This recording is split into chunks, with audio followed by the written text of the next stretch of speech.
A continuación escucharemos la conferencia magistral Informe de Tendencias IFLA que impartirá el doctor Jaime Ríos Ortega.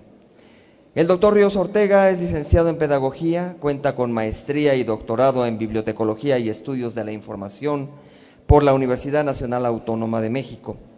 Entre otros cargos, ha sido secretario técnico de la Coordinación de Humanidades de la máxima casa de estudios, director de la Biblioteca Nacional y presidente del Colegio Nacional de Bibliotecarios, investigador y director del Instituto de Investigaciones Bibliotecológicas y de la Información de la UNAM. Ha realizado importantes estudios sobre temas como educación bibliotecológica, evaluación de revistas académicas e investigación bibliotecológica, que han sido incluidos en diversas publicaciones especializadas de México y el extranjero. Ha sido conferencista en congresos y seminarios en diversos países y es integrante del Sistema Nacional de Investigadores. Actualmente, además de ser el director del Instituto de Investigaciones Bibliotecológicas y de la Información de la UNAM, se desempeña como gerente de la Oficina Regional para América Latina y el Caribe de la Federación Internacional de Asociaciones e Instituciones Bibliotecarias, IFLA, de la UNESCO. Dejamos la palabra al doctor Jaime Ríos Ortega.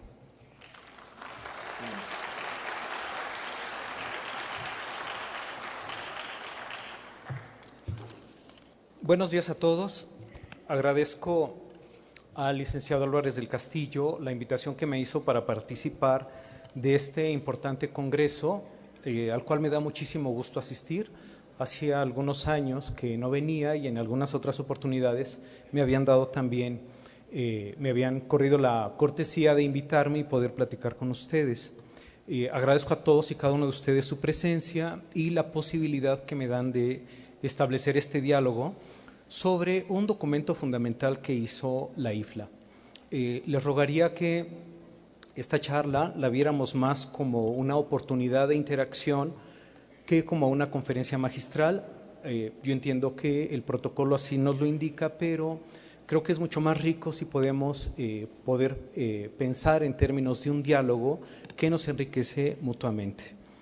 Entonces, gracias por estar aquí con nosotros, gracias por acompañarme en esta plática.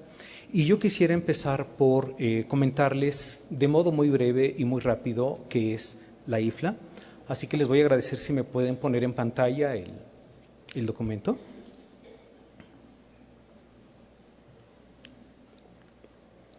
¿Qué es la IFLA?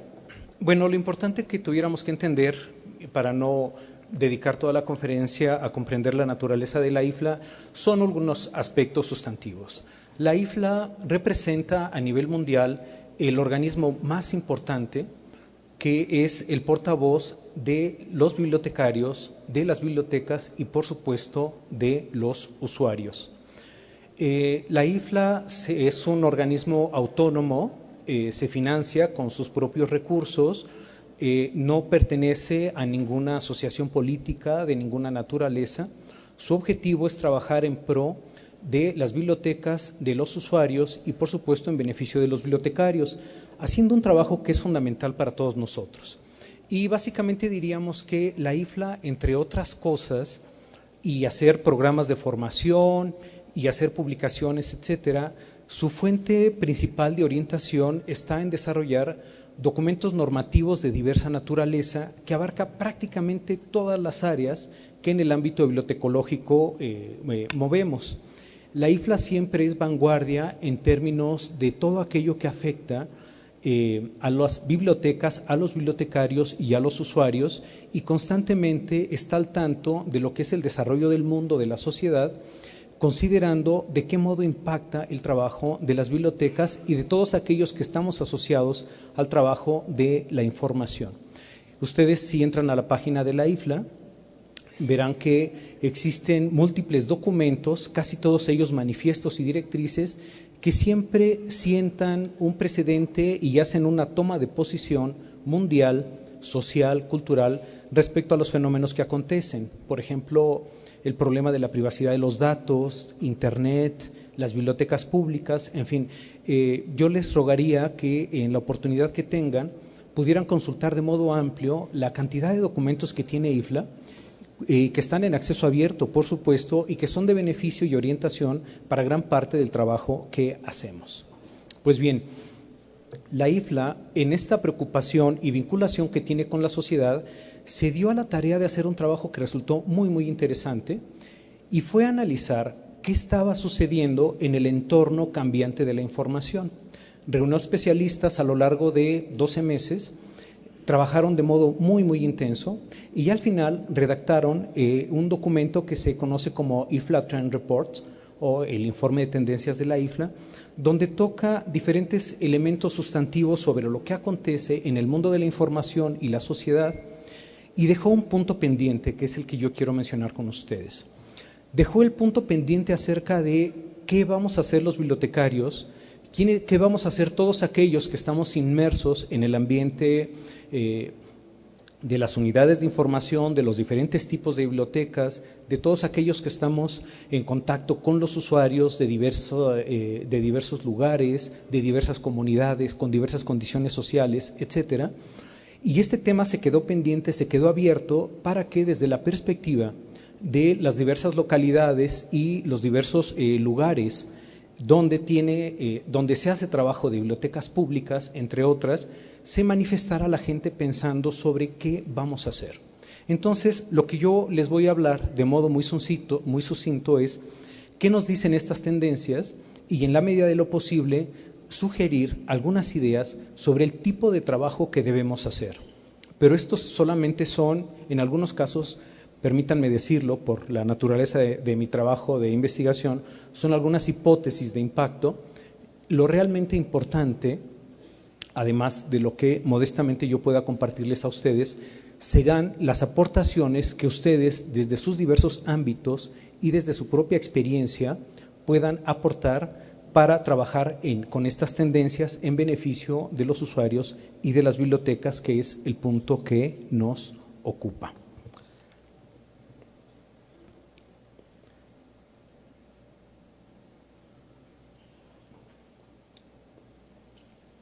¿Cuáles son los temas fundamentales que trabajó la IFLA y que, déjenme decirles, no son elementos que nos digan lo que va a ser el futuro, no nos está leyendo el futuro, no se está lamentando por lo que ya pasó, no es, digamos, un conjunto, pudiéramos decir, de acontecimientos que están fuera de nuestra vida y que no tienen que ver con nosotros. Por el contrario, lo que la IFLA nos da es una perspectiva de decir, señores, esto es lo que está pasando y es sobre lo que nosotros tenemos que tomar una posición a favor de nuestros usuarios y de nuestras bibliotecas. ¿Cuáles son los grandes temas que visualizaron los especialistas de todo el mundo que trabajaron en este informe? El primero de ellos se refiere al acceso a la información y las nuevas tecnologías, o nuevas tecnologías. Lo de las ya quedó muy, muy atrasado.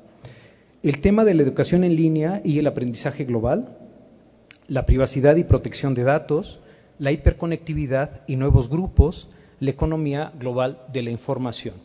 Quiero decirles que este documento se encuentra, por supuesto, en la red en acceso abierto, está en español y que ustedes pueden consultarlo con toda libertad, lo pueden bajar. Hay dos versiones, una versión sintética y una versión más amplia. Yo, para efectos de esta plática, trabajaré con la versión sintética porque cada tema se puede desarrollar de múltiples formas y de grandes ramificaciones, pero no es el punto. El punto sería centrarnos en los ejes básicos de esta discusión. Vamos con la primera.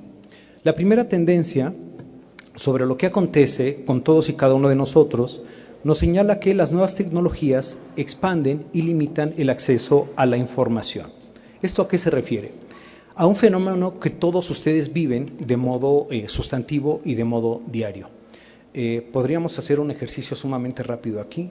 ¿Podrían alzar la mano aquellos que no traigan teléfono celular? 3, 4, ok. Aquellos que no tengan un iPad, por ejemplo. Bueno, ya pueden ir pensando en su regalo de fin de año, creo que. Si no para ustedes, para sus hijos, que serán los grandes beneficiarios. Pero, por ejemplo, computadora en casa. ¿Quién no tiene computadora en casa? Un poco sorprendente. Pero tienen acceso a una computadora en algún punto, en su trabajo, por ejemplo. En fin, Todo esto para señalar la infraestructura y la red de información en la que nos movemos. Entonces, ¿qué es lo que se está observando de modo sustantivo? Se está observando que como el conocimiento humano está codificado en términos de alfabeto y esto necesita un soporte que son libros, etcétera, etcétera, mientras el conocimiento humano se siga codificando de ese modo, los seres humanos necesitamos herramientas para decodificarlos y entonces la alfabetización en sus aspectos más básicos sigue siendo tarea central de toda educación.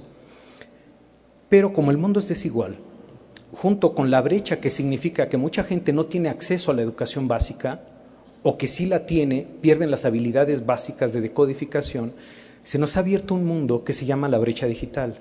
Y esto implica que para tener acceso a esos recursos culturales, que ahora se hacen desde una perspectiva tecnológica, vemos que esto implica el uso de herramientas cognitivas, técnicas y de infraestructura, que con el tiempo lo que ha hecho es que ha ensanchado estas brechas de desigualdad, es decir, los más pobres, los más desfavorecidos, siempre están en este círculo de pobreza que lejos de convertirse en algo que de modo rimbombante se llama una espiral virtuosa de desarrollo, en realidad lo que observamos es que estas brechas sirven para consolidar estas grandes carencias. Y entonces observamos que junto a la carencia de la alfabetización, ahora tenemos la carencia de estas habilidades que nos permiten el acceso a estos medios tecnológicos y medios informáticos para aprovecharnos de este fenómeno que sucede en todo el mundo. Entonces, ¿qué es lo que cada vez se va a valorar más y se está valorando más de modo sustantivo? Pues no solamente el hecho de que la gente sepa leer y escribir, sino que también se mueva de modo ágil, de modo asertivo, como una segunda forma que acompaña nuestros conocimientos básicos, estas habilidades informáticas de identificar información relevante, de recuperarla, de interpretarla y de actuar conforme a ellas. Entonces, el peligro inminente que nosotros enfrentamos aquí es que estas brechas se sigan consolidando, por supuesto, en demérito de aquellos que menos posibilidades tienen de acceso a estos bienes de información que se encuentran en las redes y en todo este ámbito. Pero por otra parte, también observamos cómo este entorno de información ha venido a favorecer una serie de movimientos y de visibilidad que simplemente se dice que aquellos que ya no están en estas redes, que ya no forman parte de este mundo cibernético, pues están al margen del gran movimiento que por todos lados se viene desarrollando.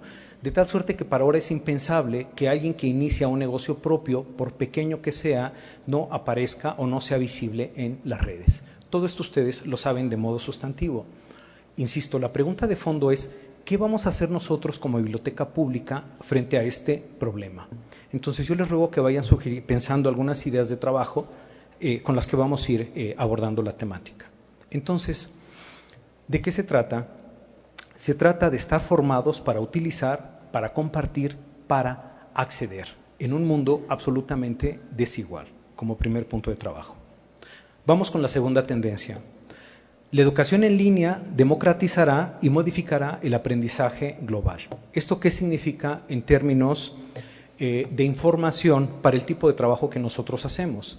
Ustedes van a observar que prácticamente todas las entidades educativas de todo el mundo, principalmente las universidades, están cada vez más preocupadas porque la información que van generando y que es sustancial para apoyar los procesos de formación de los individuos, llámese educación superior, llámese investigación, llámese difusión de la cultura, etcétera, estén disponibles y estén en acceso abierto. Entonces, el punto aquí es que estos recursos de información cada vez son más importantes que estén presentes en las diversas unidades donde se llevan a cabo o bien aprendizajes o bien actividades de transferencia de información. Quiero hacer un paréntesis. Muchos de nosotros pensamos que la biblioteca es este lugar de transmisión de información.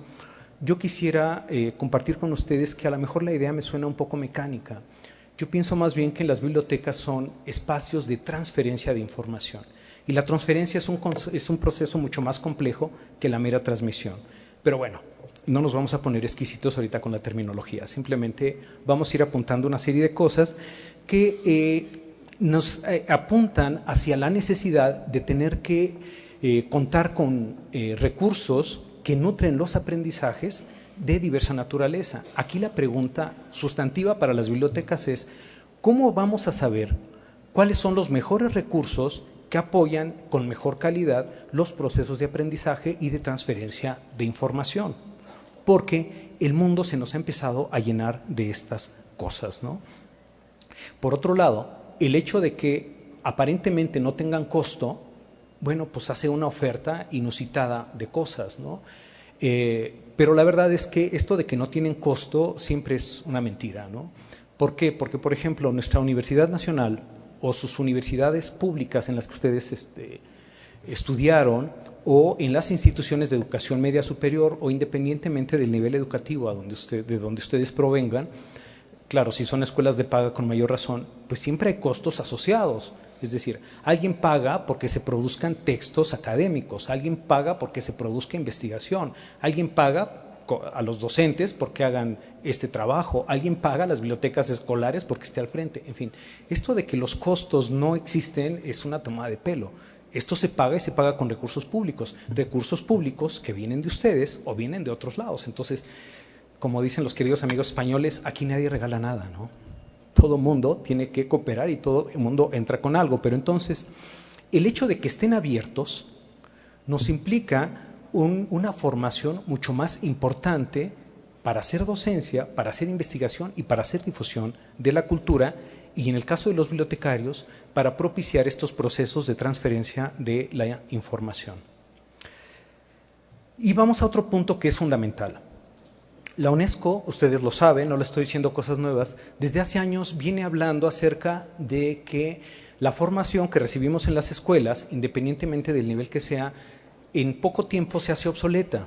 Y entonces empezaron a hablar de un tema que se ha vuelto fundamental, y es el aprendizaje a lo largo de toda la vida. Y se han desatado de un modo fenomenal todas las modalidades educativas que se puedan imaginar, tratando de certificar estos conocimientos y tratando de darle un valor social a través de la educación abierta o de la educación a distancia, etcétera, etcétera. Hasta ahí todo muy bien. Esto pasa por todos lados. La pregunta es: muy bien, vamos a tener actividades de aprendizaje a lo largo de toda la vida, pero no hemos dicho con suficiente énfasis que el aprendizaje para toda la vida necesita bibliotecas que te acompañen durante toda tu existencia, porque el asunto no se da solita. O sea, no es nada más de que yo llego a un aula, ahí aprendo con mis queridos colegas docentes y fin de la historia. Necesitamos un background o un respaldo de herencia cognoscitiva social, llámense disciplinas, llámese cultura, llámese como quieran llamarle ustedes, que es de la cual se van a apropiar los sujetos para generar aprendizaje. Entonces, simplemente para decirlo en términos llanos, el aprendizaje es el proceso de apropiación que hacen los sujetos de la información.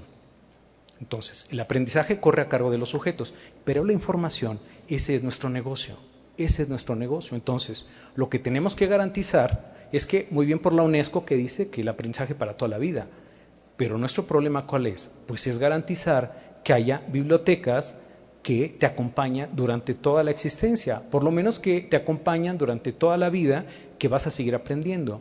Ok, uno nunca deja de aprender, eso es un hecho, pero sí necesitamos estos ámbitos desde los cuales estemos trabajando de modo armónico, porque no podemos pensar el aprendizaje sin las bibliotecas.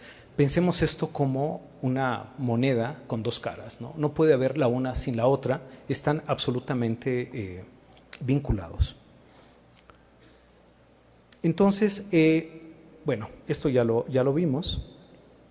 Vayamos a otro tema que me parece fundamental y que tiene que ver con los límites de la privacidad y la protección de datos, que serán redefinidos.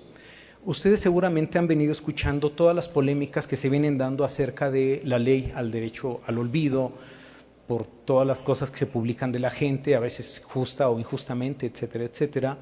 vienen hablando acerca del gran conocimiento que tienen de ustedes las grandes compañías que manejan estos servidores, que manejan estos servicios de información, etcétera, y que se hacen múltiples negocios a partir de esa información. El ejemplo más sencillo es cuando a ustedes le están llamando en casa de alguna empresa conocida o de otro tipo de la que ustedes jamás tenían idea y le dicen, sí, está fulanito, sí, qué bueno. Ah, ustedes sí, y ya saben, lo clásico. ¿Cómo está? ¿Cómo le va? Como si fuéramos los grandes cuates, ¿no? De toda la vida. Y uno se pone de punta así, ¿para qué me llaman? Ah, es que mire, le llamamos para vender. ¿Y yo cuándo le di mis datos? ¿Usted cuándo tuvo acceso a mis datos? Ah, bueno, pues hay un negocio emitido que tiene que ver con la venta de la información privada que cada vez es más descarado y que por supuesto afecta la privacidad de las personas. Entonces, los sistemas han sido tan sofisticados que pueden detectar emocionalmente la gente cómo se comporta y cómo reacciona ante determinados tipos de información. Facebook ha sido pionero en este tipo de cosas, en fin, no les cuento nada que ustedes no hayan visto. Aquí el asunto es, desde el ámbito de la biblioteca pública, ¿cómo vamos a garantizar la protección de los datos de las personas como usuarios? Pero con todo, fíjense que la biblioteca tiene una gran tradición de proteger estos datos de modo personal. Aquí yo creo que el gran reto es cómo desde la biblioteca, que siempre es una socializadora de cultura, vamos a hacer para que la gente aprenda a defenderse de esta invasión de privacidad. Y yo creo que las bibliotecas son lugares privilegiados para estos ámbitos. ¿Por qué? Porque, insisto, las bibliotecas públicas son socializadoras de tecnología. Es decir, una persona no necesariamente tiene que llegar a la biblioteca pública sabiendo o conociendo cómo se maneja una computadora, un iPad, etcétera. Lo puede aprender ahí y puede hacer uso de esos recursos. Y cada vez irá refinando más sus búsquedas, etcétera, hasta que se haga un experto en localización y recuperación de información en su propio beneficio. Pero el tema de la privacidad es un tema que atraviesa con mucho la vida de todas las personas y de todos los ciudadanos. La pregunta de fondo es, ¿qué vamos a hacer como bibliotecas públicas para que los ciudadanos y los usuarios también aprendan a defenderse de estas cosas, ¿no? Por otra parte, vamos a observar que las bibliotecas siempre han tenido dentro de sus ideales y dentro de sus normas el respeto absoluto por la privacidad y la protección de los datos de los individuos. Y no nada más eso, sino que además es cómo interactúas con estos flujos de interacción de información en tu beneficio sin que te afecte en tu individualidad, en tu persona o en tu comunidad. Bien, entonces, por supuesto estamos en el mundo de la cibervigilancia, cada máquina es monitoreada, sabemos de dónde proviene cada IP, etcétera, etcétera. Este mundo es así, es el Big Brother, ¿no? que le llaman, que siempre está atento de nosotros y de todo lo que hacemos. El punto no es renunciar a estas tecnologías, el punto es cómo vamos a interaccionar con estas tecnologías sin que yo pierda mi libertad como individuo y sin que pierda mi capacidad de interacción con la comunidad de la que me rodeo y con la comunidad global o mundial. Pregunto a ustedes, ¿voy bien hasta aquí? ¿No voy muy rápido? ¿Estamos siendo claros? Ok. Bueno, siguiente punto, que también es fundamental. Las sociedades hiperconectadas escucharán y empoderarán nuevas voces y grupos. Hasta ahora, digamos, hemos visto algunos aspectos que como individuos nos hacen absolutamente vulnerables, ¿no? Este aspecto de la privacidad, este aspecto de la carencia de habilidades, etcétera, etcétera. Pero también hay elementos novedosos que han tomado una posición de primer orden, que son factor crítico en muchas ocasiones para la movilización social. Ustedes se recuerdan en la campaña de hace algunos años, la campaña presidencial acerca de yo soy el 133, yo también soy 133, todo este grupo de estudiantes, en fin. La capacidad que tienen las redes sociales de movilización es impresionante. La capacidad que se tiene para transferir información en tiempo síncrono, de modo rápido, de modo eficiente, para convocar, etcétera, para difundir ideas de modo viral, en fin, han rebasado con mucho el trabajo de adoctrinamiento, y no lo digo en un sentido peyorativo, al trabajo de adoctrinamiento o de sensibilización política que tradicionalmente venían haciendo los partidos políticos. Entonces, como unidades representativas de los ciudadanos, perdón, con la pena, los partidos están completa y absolutamente rebasados. ¿Por qué? Por una razón muy sencilla. Su plataforma de acción siempre abarca un conjunto de ideas, pero eso siempre va a ser más pequeño que el conjunto de preocupaciones, por lo menos de un núcleo de ciudadanos. Y entonces, ¿qué es lo que estamos observando en este ámbito? Que gracias a la disponibilidad de estos recursos, gracias a la información de calidad con que se mueve y, lo más importante, con la cual se identifica la gente, esto genera fenómenos de cohesión social que nos da una multiplicidad de identidades sociales, y entonces uno puede formar parte de diferentes grupos con diferentes tonos y matices. Por ejemplo, antes de este ambiente de cibercultura, yo podía sentirme el hombre más deprimido del mundo. Bien, viene la cibercultura. ¿Esto me quita la depresión? Pues seguramente no, pero sí puedo pasar a formar parte del grupo de deprimidos anónimos de la Ciudad de México, entre los cuales pues me cuento maravillosamente, ¿no? En fin, a lo que voy es que ustedes van a observar cómo este fenómeno lo que nos facilita es esta capacidad de interacción con otros grupos, es esta posibilidad de múltiples identidades que finalmente son las que nos conforman. Si estuviéramos un poco más en plano de psicólogos, nos estaríamos dialogando acerca de cómo un ser humano no posee una única identidad, sino que siempre es la integración de todas estas identidades que lo van conformando como ser humano, ¿no? Como padre de familia, como trabajador, como hermano, en fin. Perdón, voy a tomar agua.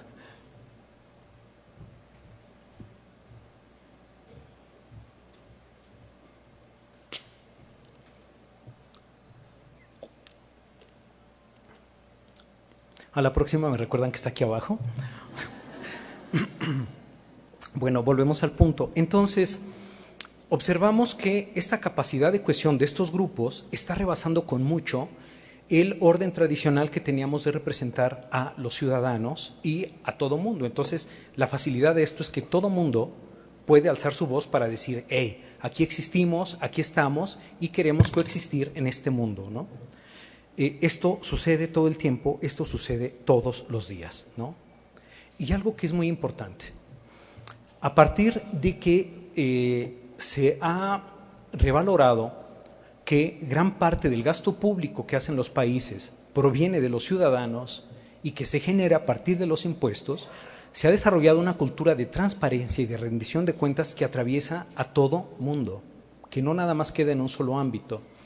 Ello ha hecho también que se fortalezcan los procesos democráticos de los países y, por lo tanto, todo el tiempo, o por lo menos esta ya es una tendencia y cada vez es más imperativo, que se rindan cuentas, que haya transparencia, que se diga en qué se están gastando los recursos, cómo se están gastando, quién se beneficia de ello, etcétera, etcétera, etcétera. Hace unas 2 décadas esto, digamos, si bien era una preocupación, los escándalos que llegaban al periódico, bueno, podía uno desgarrarse las vestiduras, pero lo interesante de esto es que leyes tan importantes como la transparencia, de acceso a la información, etcétera, hacen ya un imperativo de todos los días que se tengan que estar rindiendo cuentas, ¿no?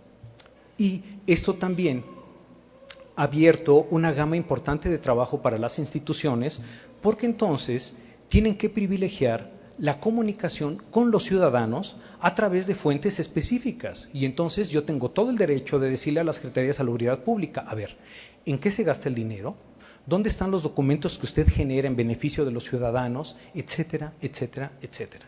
Entonces, esto ha permitido también fortalecer los procesos de democracia de los países. ¿Por qué?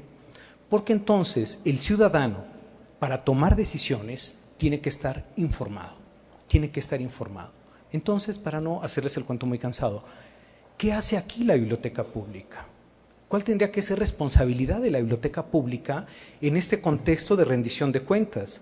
Bueno, yo creo que mínimamente es enseñarle a los individuos a dónde están esas fuentes de información que son testimonio de la rendición de cuentas públicas y, por otro lado, cómo se tienen que trabajar, cómo se tienen que decodificar, cómo puede extraer de ahí la información para que esto oriente su toma de decisiones. Quizás en ningún momento de la historia como ahora se ha hablado tanto de las crisis de las democracias y se ha encontrado que de los factores que más coadyuvan, digamos, no es que sea el sistema más perfecto, pero es el menos peor que han desarrollado los seres humanos para convivir.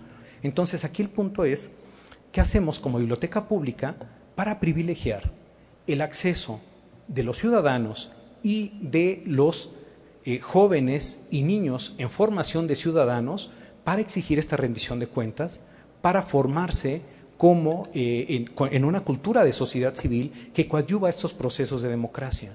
Perdemos la democracia y es en verdad regresar a la barbarie. Pero no es un punto en el que me quiero extender, simplemente es continuar con esta reflexión de qué vamos a hacer como bibliotecas públicas para fortalecer estos procesos democráticos. Probablemente ustedes también han escuchado mucho el concepto acerca de formación ciudadana o educación ciudadana. Bueno, pues justo, la biblioteca está parada en este elemento central que tiene que ver con la formación de ciudadanos. ¿A partir de qué elemento? Pues a partir justo de lo que ustedes saben hacer, el acceso a la información y la decodificación correcta por parte del ciudadano de esta información. ¿Para qué?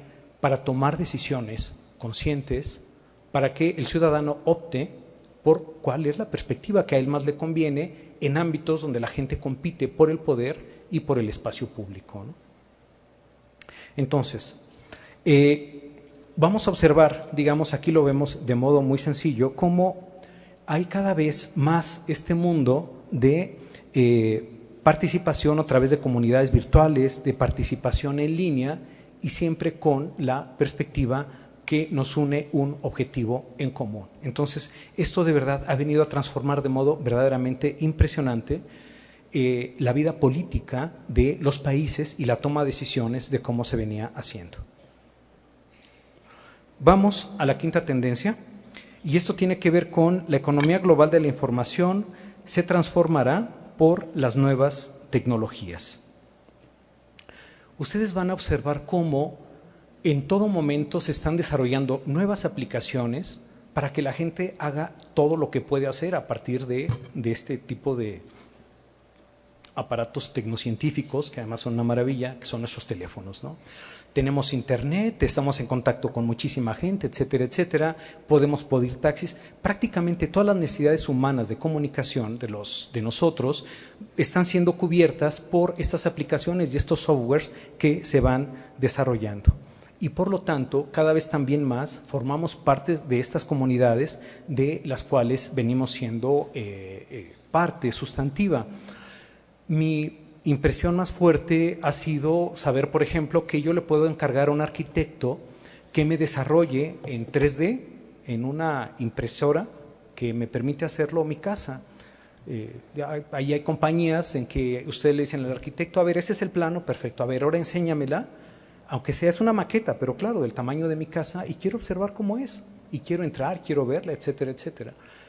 O bien están enseñando a los niños en estas impresoras de 3D a que desarrollan, por ejemplo, el diseño de un vaso, lo programan, empieza a trabajar la impresora y les da el vaso. Y esto ha transformado el mundo del diseño y ha transformado muchísimas, muchísimas cosas de modo muy, muy interesante. Pero esto, además de que representa ganancias en múltiples sentidos, ahorra tiempos, en fin, hay muchas implicaciones en las cuales no me voy a detener, se ha venido dando un fenómeno que, de nueva cuenta, nos compete a nosotros como bibliotecas públicas. Y este fenómeno tiene que ver con lo siguiente.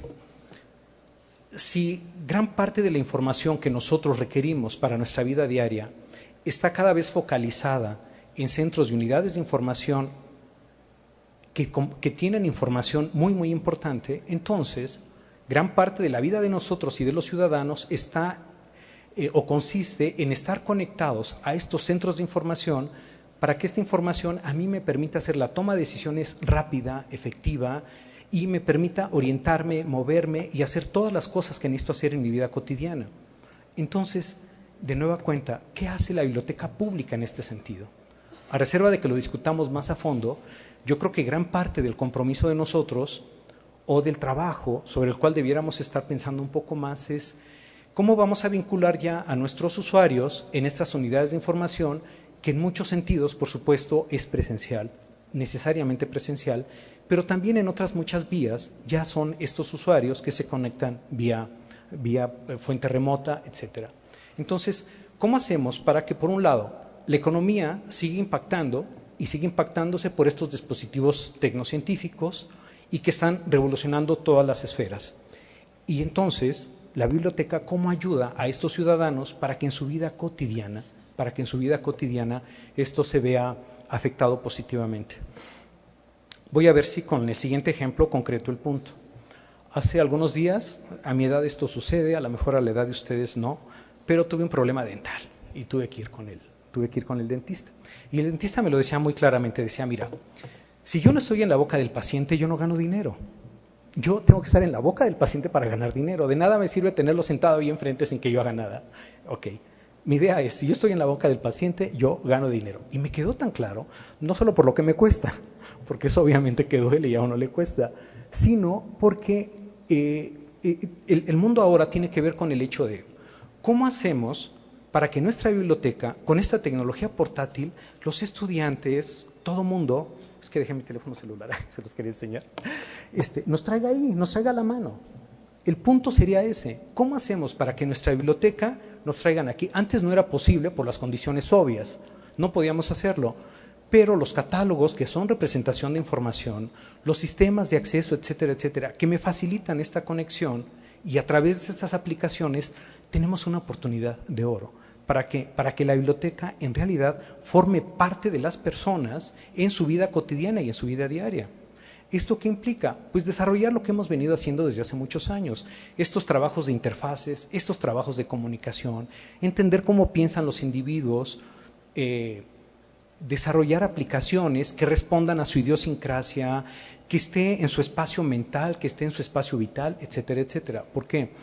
Porque esta economía global de la que estamos hablando transforma la vida de todos, no en lo general, sino de modo particular y específico en nuestra vida cotidiana.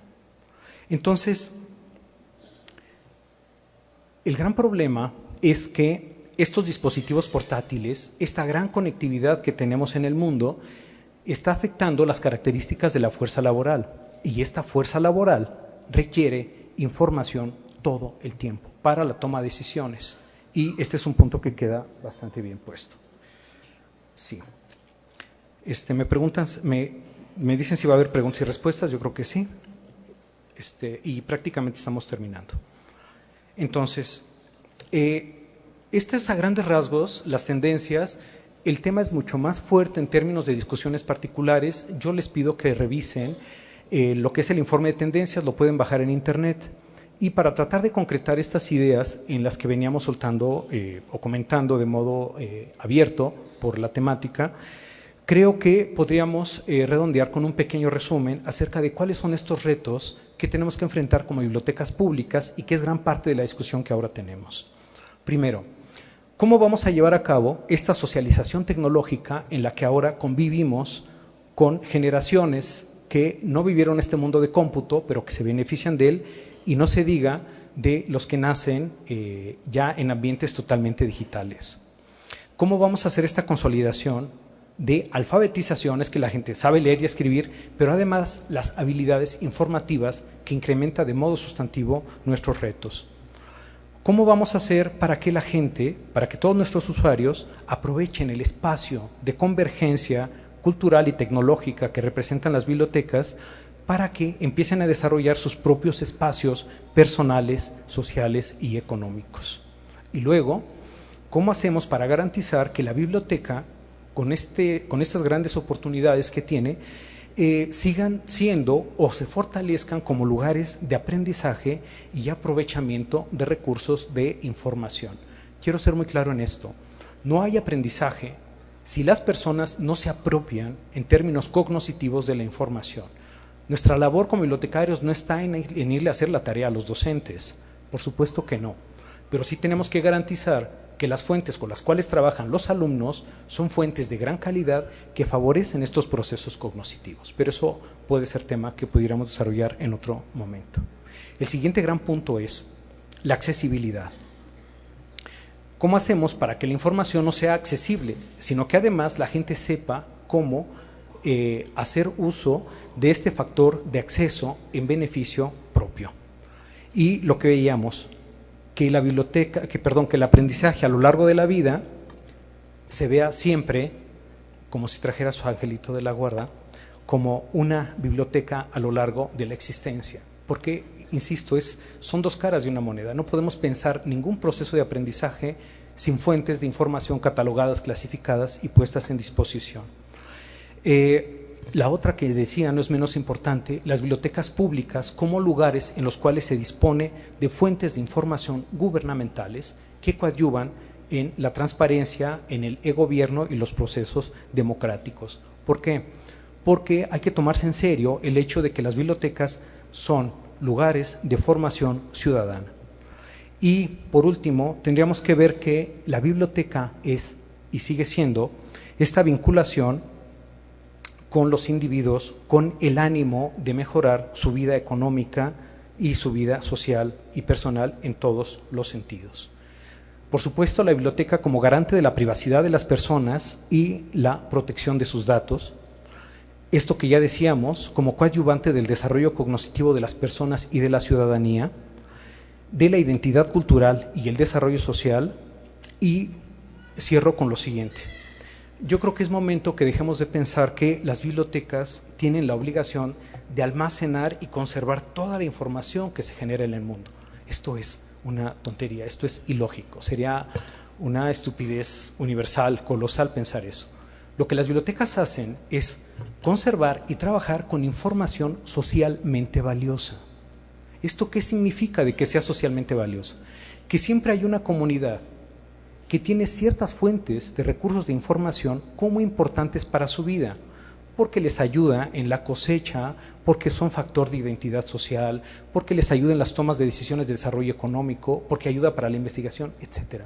La información socialmente valiosa siempre tiene estas comunidades humanas que nos dicen esto es valioso y lo demás es basura.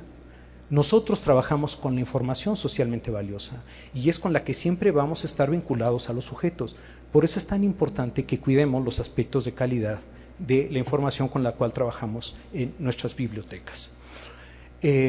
Bueno, yo creo que hasta aquí podemos cerrar y si tenemos oportunidad de alguna pregunta, con muchísimo gusto respondemos.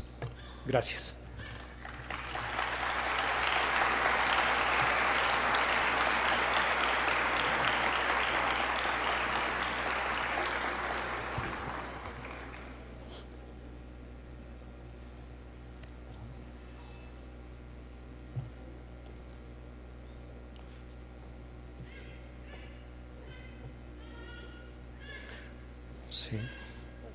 Sí, muchas gracias. Bueno, empezamos por una que dice, Peña Nieto dotó de tablets, pero hay escuelas donde ni energía eléctrica hay. ¿Qué opina? Y otra es, no hay programas por... Ay, perdón, no entiendo bien. Si me ayudan con esta otra pregunta, es que no se lee bien. No hay programas para capacitar a los bibliotecarios. Ok, gracias. Leo todas las preguntas y trato de contestar en bloque para no llevarme mucho tiempo en cada una de ellas. ¿De qué manera podríamos nosotros, como bibliotecas públicas, hacer que los gobiernos municipales y estatales las vean como un espacio importante para lograr un vínculo con la comunidad que gobierna? Las TICs, ¿hacia dónde van? Las bibliotecas análogas. Creo que son estas las que tenemos. Bueno, vamos a diferenciar. Por un lado tenemos el instrumento, que pueden ser las tablets, etcétera, etcétera, y por otro lado, la infraestructura que soporta estas tablets. Entonces, el problema de la brecha digital, el problema de la desigualdad económica es que precisamente mientras no se tengan condiciones mínimas para operar estos dispositivos, seguimos inmersos en este círculo de pobreza, no solo pobreza real en términos económicos, sino pobreza cognitiva y pobreza de cultura de información. Entonces, por supuesto, yo creo que aquí el asunto tiene que ver con tratar de garantizar que existen infraestructuras tecnológicas y que existan contenidos socialmente valiosos que garanticen que el uso que se va a hacer de estos dispositivos benefician verdaderamente a los alumnos. pero hay precondiciones que son insalvables. Entonces, eso no lo podemos obviar y es en las que hay que estar insistiendo. Ahora, creo también que es muy interesante que empiecen a desarrollarse toda esta cantidad de programas en línea, etcétera, para capacitar a la gente. Y yo les podría comentar que en mi experiencia como docente, quizás la parte más bella que me ha tocado ver es la siguiente. Tengo alumnos que son excelentes consumidores de información, son fabulosos. Para recuperar y bajar información, son verdaderamente excelentes. Y ustedes observarían sus tablets o sus teléfonos, etcétera, y las tienen atascadas de cuantas cosas se pueden imaginar. Cosas que uno jamás pensaría que servirían para algo, pero ahí la traen. Y ya no les cabe y ahora hay que comprar otro de mayor capacidad. Bueno, hasta ahí. Pero son consumidores de información. Lo que yo he encontrado es que si a la gente que nos rodea y que está absolutamente ahora tan consumista y tan consumidora de estos productos de información, de estos dispositivos de información, nos diéramos a la tarea con ellos de que fueran más creativos, verían que hay una diferencia verdaderamente abismal. Entonces, cuando mis alumnos tienen que desarrollar, por ejemplo, un tutorial, que es el consejo que yo les daría, tendríamos que desarrollar tutoriales para nuestros usuarios, para vincularlos con los diferentes recursos de información, etcétera, que hay muchos disponibles en Internet. YouTube tiene algunos, un tutorial no tiene que ser mayor de 3 minutos, hay una cantidad de recursos impresionantes. A lo que voy es que cuando me ha tocado trabajar con mis alumnos estos tutoriales, yo les decía, es que no puede ser, ¿quién vería eso en sano juicio? Hacen unas cosas verdaderamente precarias, infumables, que nadie en sana psicología los vería. ¿Por qué? Porque precisamente la aguja siempre tiene 2 puntas. Esta facilidad de acceso y de bajar cosas nos hace muy pasivos. Entonces, sobre la línea que tenemos que trabajar tiene que ver con esta línea de creatividad. Y para que nuestros bibliotecarios no estén esperando o no estén esperanzados a que de algún lugar tiene que llegar el saber y bajarlo, yo les diría, señores, hay buenas nuevas. El saber está en las redes, les dice cómo hacer los tutoriales. Por favor, domínenlos, por favor, trabajen con ellos y generen productos para sus usuarios. Yo les juro que este es el aprendizaje más maravilloso que pueden tener ustedes. Y la retroalimentación con los usuarios no se hace esperar. Si son los niños, esos son de botipronto. Si son viejitos, como algunos de nosotros, pues nos quedaremos dormidos. O sea, el lenguaje verbal y no verbal es absolutamente rápido en ese tipo de cosas. Entonces es cierto, tenemos una gran carencia de capacitación en muchos sentidos y de formación, pero también creo que es una gran oportunidad para empezar a desarrollar esta fase creativa que ahora verdaderamente, se los juro, está accesible a ustedes en sus computadoras, y desarrollar productos de enseñanza y aprendizaje de 3 minutos implica las primeras veces un trabajo horrendo, pero después ya va siendo parte de nuestra cultura de enseñanza y de información. Creo que por otro lado, las bibliotecas públicas y los bibliotecarios, cual sea nuestra formación y nuestra procedencia, vivimos no de ahora, desde hace mucho tiempo, un problema de imagen pública. Y es que, no obstante que nuestra labor sepamos y estemos conscientes nosotros que es absolutamente importante, relevante para la sociedad, por todo lo que hemos hablado, la sociedad sigue sin entender la relevancia de nuestro trabajo. ¿Yo qué les diría? Precisamente creo que en la medida en que pudiéramos desarrollar un trabajo de modo inductivo, es decir, que la biblioteca empiece a ser importante para la comunidad próxima que tenemos, a partir de que en efecto logramos conocer, entender y trabajar con la información que le es importante como comunidad, hasta ir ampliando nuestros círculos de trabajo y poder ir cobrando esta relevancia que tenemos que invertir la figura. No es que el prestigio social nos llegue como una piñata que se rompe, ya por cierto,